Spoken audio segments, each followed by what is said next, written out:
আমি কল্পতরু ব্লগ থেকে পম্পা। তো নমস্কার বন্ধুরা, আমি Shubhankar as it is Kalpataru blogs থেকে। তো 2023 কাটিয়ে এবার 2024 আমরা এন্টার করে গেছি। এখন বাজে 12:05। কি জানাই হ্যাপি নিউ ইয়ার। সবাই খুব ভালো থাকবেন, সুস্থ থাকবেন, আর আমাদের ব্লগটা বেশি বেশি করে দেখবেন, আমাদের পাশে থাকবেন, আমাদের সাবস্ক্রাইব করবেন, আমাদের ভিডিওগুলো দেখবেন।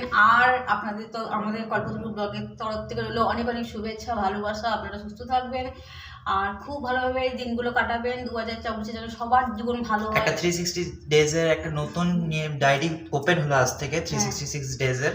সেটা কালকে হচ্ছে প্রথম পাতা, যেটা ব্ল্যাঙ্ক থাকে। তো আস্তে আস্তে প্ল্যান করো, অপরচুনিটিস আরো আসবে, আর আমাদের গ্রো করতে আরো সাহায্য করো। সো আর আমাদের পাশে অল টাইম থেকো, তোমাদের সাপোর্ট আমাদের চাই, তোমাদের ভালোবাসা আমাদের চাই। তোমরা না থাকলে আমরা কিচ্ছু না। তো আজকের মতো এখানে শেষ করছি। খুব ভালো থেকো, খুব সুস্থ থেকো, আর আমাদেরকে ভালো করে দেখো, আমাদের সাবস্ক্রাইব করো। আজকের মতো এখানে নমস্কার, হ্যাপি নিউ ইয়ার।